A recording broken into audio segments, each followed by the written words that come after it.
we're here at Michaela School, and this school is obviously to some extent been in the popular consciousness. You've been called the strictest teacher in the country. Yes. And recently you've had amazing results here, and this is obviously embedded in a location that many people might describe as inner city, many people of kind of low socioeconomic background.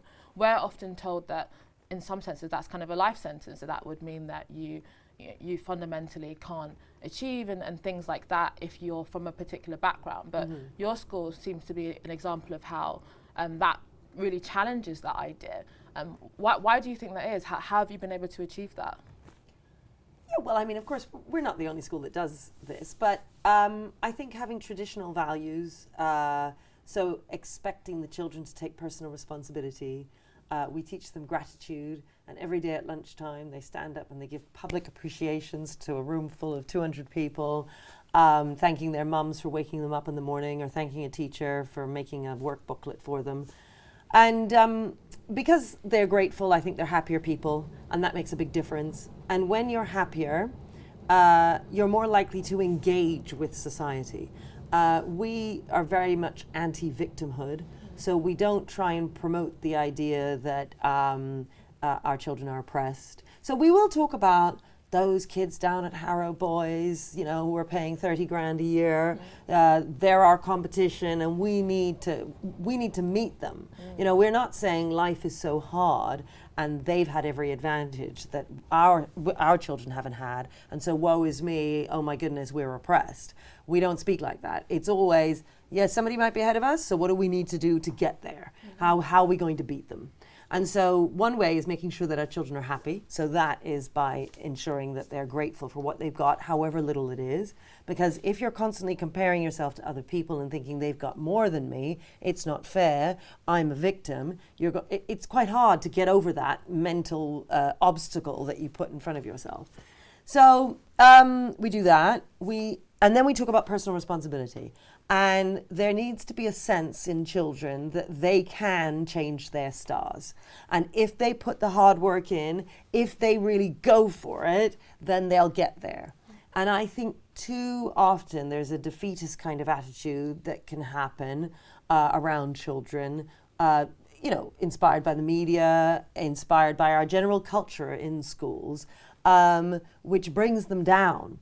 So there's a sense here, I'm grateful for what I've got, I'm responsible for who I am, and then we also teach them a sense of duty towards others, duty to their classmates, to their families, to their communities. So it's not just, well, I'm going to go out there and make it for myself, and I'm going to get up and go. I'm also going to look behind me and see who I can take with me. So, and that culture, I would say, is really helpful in inspiring children and motivating them. Guests come here and they say, wow, your kids are so resilient. Your kids are so ambitious. How have you done this? And it's about the culture. And I think people often underestimate the power of culture in a school. And so you kind of started off talking about that you inculcate the school with traditional values. So how would you contrast those traditional values with what you might say are the values that wider culture kind of teaches? How would you say they're different? Yeah, so, you know, our assemblies are always about how we can change the world. How are we going to do well? How are we going to be responsible for who we are? This morning at assembly, I showed them a silly video about these two people on an escalator. I don't know if you've seen this. And these two people are on the escalator, and then it stops. And they say, oh, what are we going to do? The escalator stopped. I wonder if there's anyone around to help us. And then they're shouting out for help and so on. And then some repair guy comes along on the escalator below and says, oh, I'm coming to help you. And they say, oh, he's coming to help us. And then his escalator stops. And, you know, that's the kind of joke. And my whole assembly was about, okay, so how are you going to fix your life? What are you going to do? I mean, what's the joke? These guys could have started walking, but they didn't, because they thought, what's the world doing for me? What's the escalator doing for me? And everything we say to them is about, what are you doing for yourself? I always say I'm going to sleep well at night because I've done my job. I've got brilliant teachers. I've got wonderfully organized, silent corridors. I've got you in your lessons learning brilliantly all the time. my job is done. What are you doing to make it happen? And it's always on them. And I think too often in our society, I think well-meaning people end up expecting less of children from lower socioeconomic backgrounds, less from children in the inner city, less from ethnic minorities, because they feel a bit guilty of being kind of privileged. And so they feel that it's somehow a bit rude to expect those children to get their homework done, because the conversation goes like this: well, perhaps he doesn't have a desk to do his homework on, or perhaps he doesn't have quiet at home to get the homework done. Should I really expect him to do his homework? And I get it, and I love the compassion. The problem with too much compassion in that situation is that the child then is let off on his homework. And I can tell you, if he's never doing his homework and leaves school functionally illiterate or functionally enumerate, as up to 20% of children across Britain do, that makes life harder. That does not enable him to make something of his life. It actually brings him down. And so in the moment, the teacher who's making that decision feels better as a person because he or she thinks, oh, well, look, I'm being kind, but actually you're not. And so people say, I'm the strictest teacher in Britain because I expect 100% of children to bring in their homework. And yes, I expect them to bring in their homework, even if they don't have a desk at home, even if it's really loud, even if they live on an estate, even if they're black, doesn't matter. I'm expecting the same out of every child. And that can come across as mean. And there are lots of people who hate me for it. But in the end, the children who attend Michaela are the ones who are going to go off and meet their expectations and fulfill their dreams because, well, we didn't lower our standards for them. And that's what we need with children. And too often, I'm not sure we get it. So what impact do you think the kind of, some people describe it as the bigotry of low expectations, have on young children, particularly ethnic minority children? Because a lot of the time they don't just have the kind of the low expectations from a kind of class perspective, but there's also the way in which kind of the expectations in relation to race often plays out too. So how would you describe that impact on children? They might expect homework which isn't as good, or they might actually just turn a blind eye when homework isn't given in, or they might not expect as much in the classroom from them. And that isn't, it isn't obvious. So it's not that a teacher says, well, he's black, therefore I'm expecting less of him, or she has a single mother, so I'm expecting less of her. But that can happen if the idea of compassion is the thing that's being pushed all the time. And if you're seen as being mean or unkind when you hold your standards high. There's a lot of pressure on teachers, I think, to lower their standards for children who don't necessarily tick all the boxes that we would consider privileged. And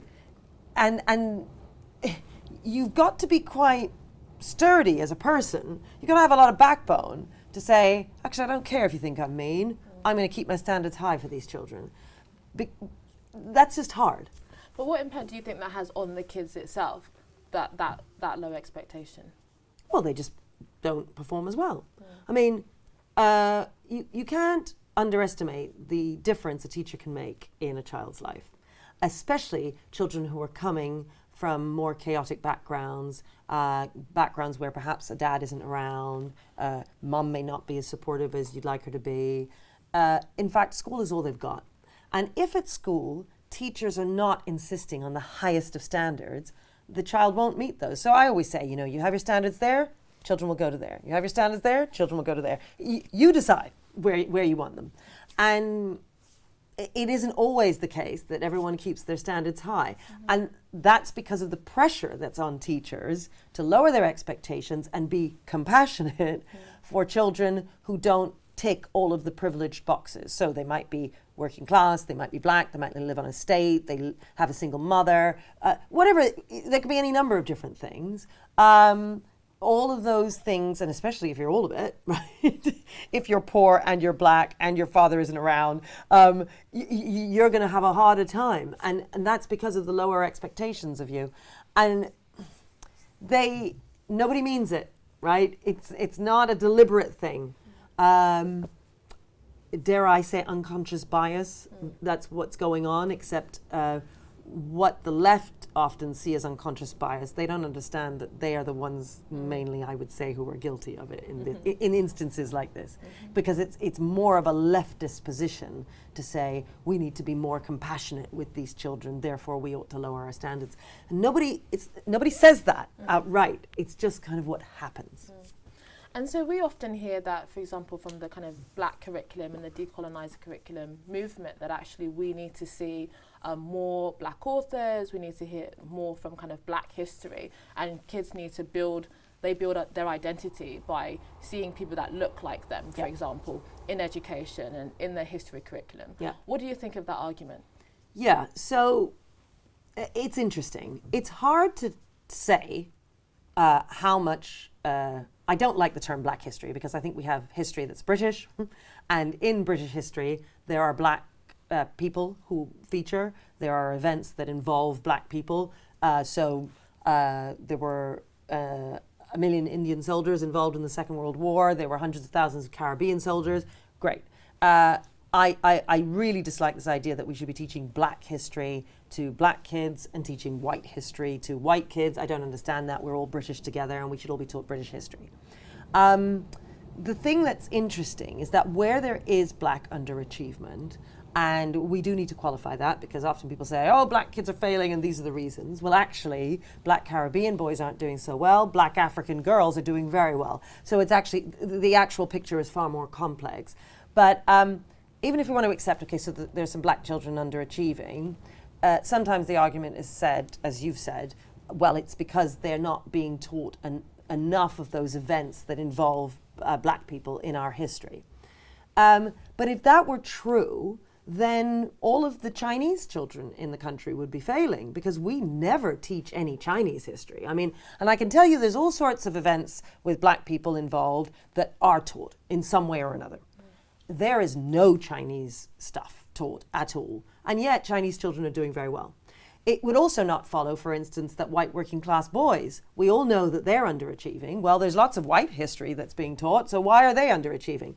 The point is that achievement and underachievement is far more complex than suggesting that whether or not there are black figures in the curriculum will make a difference to how somebody achieves. So we need to separate those two arguments. Then there's just the argument of, well, is there enough black? Are there enough black events and so on in the way we teach? And that's hard to know because there's a curriculum. There are lots of black characters and events that involve black people in the curriculum, but schools can pick and choose what they're going to teach, and we don't actually know what schools are teaching. So, and children, it's important to note that 40% of children choose history GCSE. That means 60% don't. At no time, apart from at GCSE, are children examined on their knowledge of history. So that means that most children going through the British education system are never examined on their knowledge of history.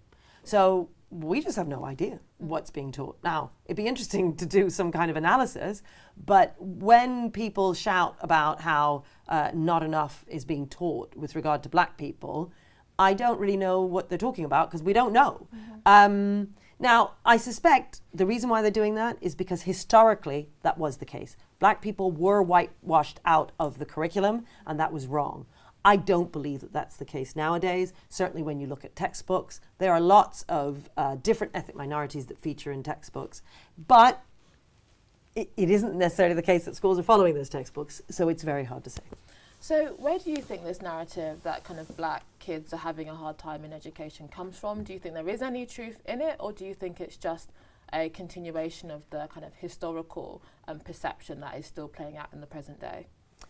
Yeah, so, well, as I was saying, I do think that there are issues around the expectations of children. And depending on how many of those boxes of privilege that you tick, if you don't tick very many, the expectations can be quite low. So if you are a black Caribbean boy whose father isn't around, who lives on a council estate, you're ticking a number of underprivileged boxes. And so I do think less will be expected of you. And that is because of the pressure that is on teachers to be compassionate and to understand where children are coming from. I also think that they might get taught differently. So, I don't know, the boys at Eton, they get taught lots of Shakespeare and lots of Dickens and so on. Perhaps children in the inner city, not so much, because they're trying to make room for more modern black authors, for instance, because teachers might think that black children are more likely to engage with that. I think there's a bit of a myth around this idea that black children cannot engage with Shakespeare and white children can't. And the reason why they think that is because Shakespeare was white. But I really don't understand. I mean, take, the white working class boy from Hull. Why on earth is he going to be able to access Shakespeare any more than the Jamaican heritage boy in Brixton? I mean, Shakespeare is really hard for whoever it is, and skin color doesn't give you access. But we do tend to think like that, and that's a bit of a shame, because I think dead white men are important. We should teach them. Why are they important? Because they're culturally relevant. Why is Shakespeare more important? Because he's been influencing literature for over 400 years. And so while I love Maya Angelou, and she's up on my wall here, Maya Angelou will be able to quote Shakespeare inside out.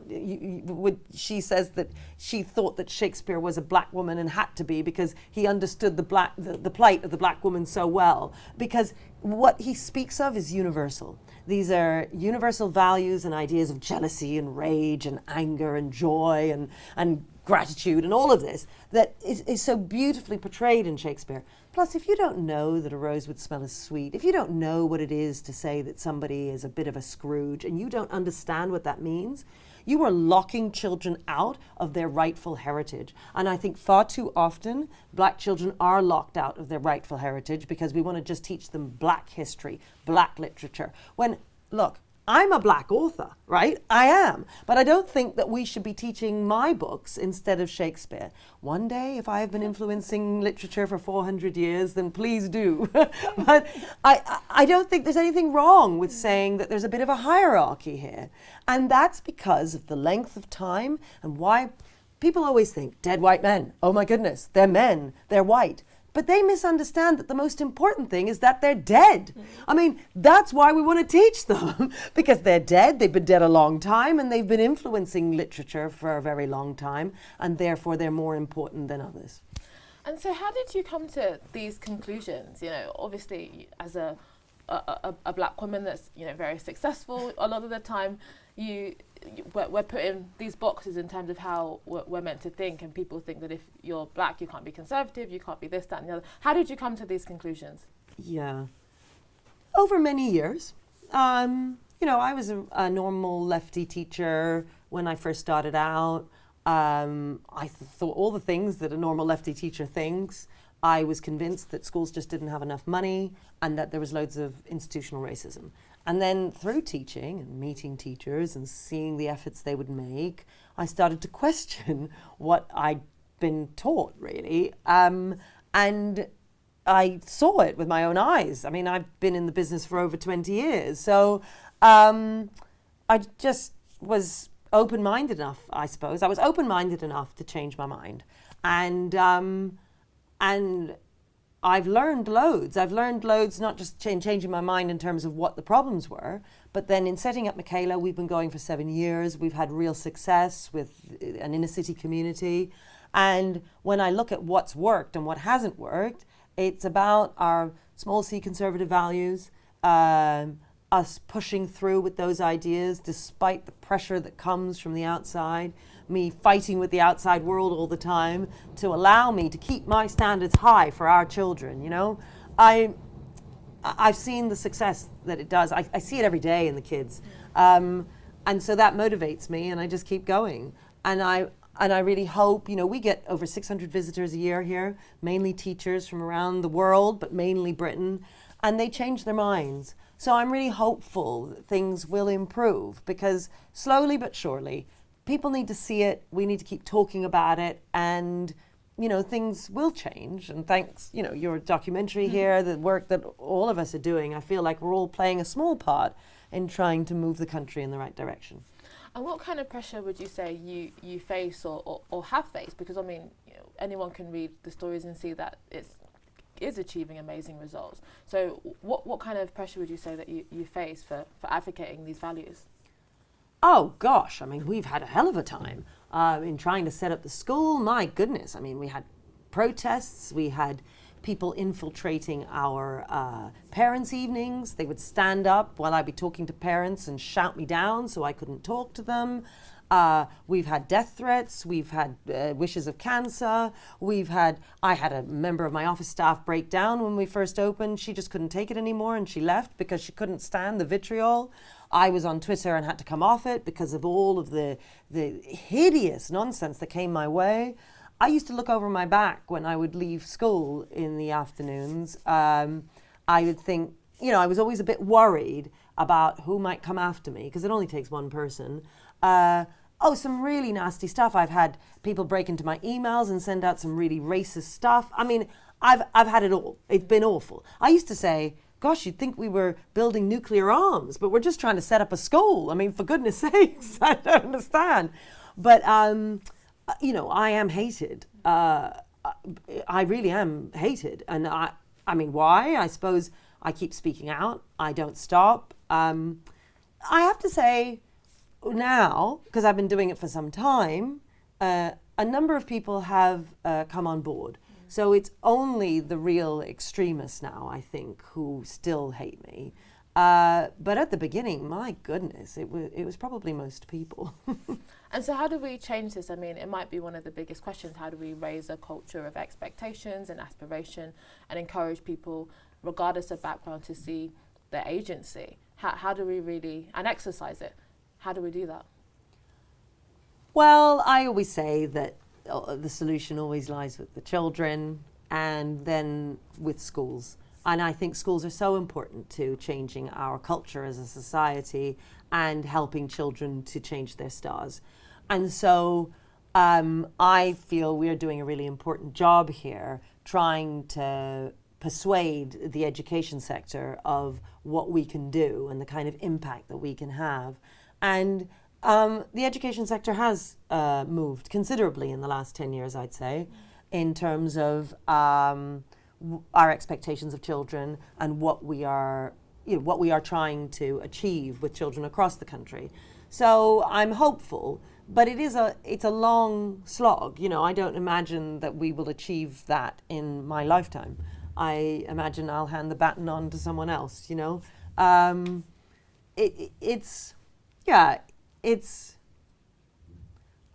suppose whatever century you land in when you're born and whatever bit of the world you land in, there is a particular fight to be had. That's the fight to be had now.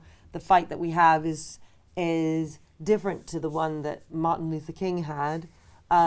It was more obvious then where right and wrong was. Now it's much more complex, and it's very difficult to kind of point the finger. And people have to sit and think for a little while before understanding it. It's not obvious who the good guys are and who the bad guys are.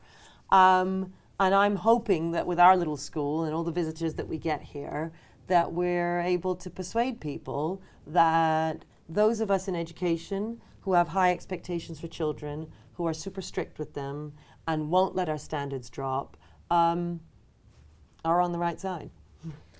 And so we hear a bit about the fact that, I don't know if you recognise this, but we've been told that critical race theory has been taught in schools and kids are being taught about kind of white privilege. Is that something that you've heard of or recognised or seen? Well, I haven't seen it, but that's because I'm me. So no one who does that in their schools would ever have me visit their school. So I would never see it. And the people who do that sort of thing wouldn't talk to me. So I don't know. We obviously don't do that here. But I do hear actually from many people on Twitter, families who, lots of mums write to me, a bit desperate, asking for my advice. They don't know what to do, and they're really worried about their child who's being told, that their white child is being told that they're bad for being white and that sort of thing, which is worrying. But you know what the positive is for all of that is that because in the last, since I started setting up this school, so about 10, 11 years ago, it was really difficult at first. And in 10, 11 years ago, the push for critical race theory and all of that wasn't a big thing. It's become bigger as time's gone on with the influence coming from America, really. And I find that teachers who are more sitting on the fence with regard to traditionalism, should we really be leading the learning as teachers? Should we really be having high behavior standards? You know, they weren't quite sure. I'm finding that I'm sorry. These are our pips for changing of lessons, or, yeah, like they're going to tutor time now. Yeah, I'm finding that nowadays, with the introduction of critical race theory and the worrying conversations that come with that, mainly the influence from America, I'm finding teachers who used to sit on the fence about things like, should the teacher lead the learning? Should we have really high behavior standards and be super strict? They are coming over to the side of traditionalism because they're realizing that the other progressive side is pushing an agenda that they find worrying. So in some ways, it's a good thing, you see? It's kind of, people are reacting in some senses and seeing. Yeah, exactly. And I'm finding more and more people are willing to embrace traditionalism. And traditionalism in schools is essentially the adult is the authority, the adult's in charge. The children should not be leading their own learning, the adult should be. And I know that you might think, well, what do you mean? Obviously the adult is in charge. I'm telling you, over the last 50 years, things have changed drastically in schools, and that simply hasn't been the case. But I feel like we are winning the argument now, those of us who are traditionalists, in pulling people back towards this idea that the adult's in charge, that the children are being led, that behavior standards should be high, our expectations of all children, regardless of color, you know, religion, race, class, etc., that all children can perform as long as we keep our standards high.